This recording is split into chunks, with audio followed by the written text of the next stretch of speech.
আজকে তোমাদের জন্য নিয়ে এসেছি টুনা মাছের কাবাব রেসিপি। এই মাছের কাবাবটা খেতে কিন্তু অস্থির লেভেলের মজা লাগে। যারা যারা খেয়েছো তারা অবশ্যই জানো। আর আমার এই রেসিপি ফলো করে তোমরা ঘরোয়া উপকরণে এই কাবাবটা বানিয়ে খেতে পারবে। এই কাবাবটা কিন্তু গরম গরম ধোয়া একটা ভাতের সাথে কিন্তু খেতে অস্থির লেভেলের মজা লাগে। তো চলে যাই মূল রেসিপিতে। ওয়েলকাম করছি নুজুস মম কিচেন এন্ড ব্লগে। এই তো অ্যাট ফার্স্ট আমি এখানে কিছুটা টুনা মাছ গরম পানির মধ্যে সিদ্ধ দিয়ে দিচ্ছি, সাথে একটা আলুকে 4 ভাগ করে দিয়েছি আর কিছুটা পরিমাণ লেবু স্লাইস করে কেটে দিয়েছি, যাতে করে মাছের কোনো গন্ধ বা এক্সট্রা স্মেল না থাকে। তারপরে এই দেখো খুব ভালো করে কিন্তু আমি এটাকে সিদ্ধ করে নিয়েছি। সিদ্ধ করে নেওয়ার পর মাছটাকে খুব সুন্দর করে কাটা ছাড়িয়ে নিয়েছি আর আলুটাকেও খুব সুন্দর করে ম্যাশ করে নিয়েছি। এখন মাছ আর আলুটা দিয়ে দেওয়ার পর এর মধ্যে আমি দিয়ে দেবো কিছুটা পরিমাণ পেঁয়াজ বেরেস্তা। অবশ্যই পেঁয়াজ বেরেস্তা দেওয়ার চেষ্টা করবে। আর কিছুটা পরিমাণ কাঁচা পেঁয়াজও দিয়ে দিচ্ছি আর কাঁচামরিচ কুচিও দিয়ে দিচ্ছি স্বাদ মতো। তোমরা যে যার পছন্দ মতো দিতে পারো। এখানে কিছুটা আদা রসুন পেস্ট দিয়ে দিলাম। দিয়ে দেওয়ার পর এখন এর মধ্যে আমি গুঁড়া মশলাগুলো দিয়ে দেবো। এর মধ্যে আমি কিছুটা পরিমাণ মরিচের গুঁড়ো, তারপর কিছুটা পরিমাণ ধনিয়ার গুঁড়ো, তারপর এর মধ্যে হলুদের গুঁড়ো আর কিছুটা পরিমাণ জিরার গুঁড়ো দিয়ে দিয়েছি।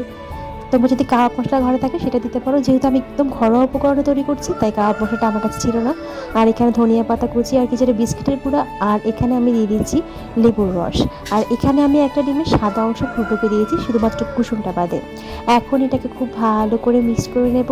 এই দেখো আমার কিন্তু একদম তৈরি করা হয়ে গেছে। এখন জাস্ট হাতের মধ্যে তেল লাগিয়ে সুন্দর করে কাবাবের শেপ দিয়ে দেবো। তোমরা তোমাদের পছন্দ মতো যে কোনো শেপ দিতে পারো। হাতের মধ্যে অবশ্যই একটু তেল লাগিয়ে নেবে, তাহলে দেখবে শেপটা খুব সুন্দর হবে।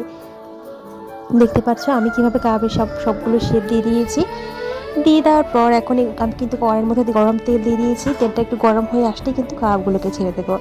এই তো আমার সবগুলো তৈরি করা শেষ। এখন এই তো একটু তেল হালকা গরম হয়ে এসেছে, এই পর্যায়ে আমি কাবাবগুলোকে দিয়ে দিচ্ছি। এই কাবাবগুলো খেতে কিন্তু সত্যিই অনেক মজা হয়। এগুলো নান কিংবা পরোটার সাথে খেতেও কিন্তু অনেক মজা লাগে। অবশ্যই বাড়িতে ট্রাই করে দেখবে, তাহলে বুঝতে পারবে এই কাবাবগুলো কতটা মজার। এখন এই তো এক পাশ হালকা হয়ে আসার পর খুব আলতো হাতে তবে কাবাবগুলো খুবই নরম থাকে, তাই আস্তে আস্তে করে দিতে হবে, অন্যথায় কাবাবগুলো ভেঙে যাওয়ার সম্ভাবনা থাকবে। দেখতে পাচ্ছ কতটা সুন্দর একটা কালার চলে এসেছে। এরপর যে আমি কাবাবগুলোকে নামিয়ে নেব। আর বেশি ভাজাভাজি করলে এগুলো একদম পুড়ে যাবে। খুব মচমচে করে কিন্তু প্রত্যেকটা কাবাব ভেজে নিয়েছি। আর সেকেন্ড স্টেপে বাকি কাবাবগুলোকে আমি ঠিক সেম প্রসেসে ভেজে নিচ্ছি। তেলটা হালকা গরম হয়ে আসার পর এই তো কাবাবগুলোকে দিয়ে দিচ্ছি। এগুলো কিন্তু আমার প্রায় হয়ে এসেছে। দেখতেই পাচ্ছ কতটা সুন্দর একটা কালার এসেছে। আমার প্রত্যেকটা কাবাব দেখতে কতটা অসাধারণ হয়েছে তোমরা দেখে নিশ্চয়ই বুঝতে পারছো। শুধুমাত্র দেখতে অসাধারণ হয়েছে তা কিন্তু নয়, খেতেও কিন্তু দারুণ লেভেলের মজা হয়েছে। আর এটা জানতে হলে তোমাদেরকে অবশ্যই আমার রেসিপি ফলো করে কাবাবটাকে বাড়িতেই বানাতে হবে, তাহলে বুঝতে পারবে তোমাদের এই কাবাবটা কতটা মজার খেতে। আশা করি আজকের রেসিপিটা তোমাদের অনেক অনেক ভালো লেগেছে। ভালো লাগলে অবশ্যই আমার পেজটিকে ফলো দিয়ে চ্যানেলটিকে সাবস্ক্রাইব করে পাশেই থাকবে। সবাই অনেক অনেক ভালো থাকো। আল্লাহ হাফেজ।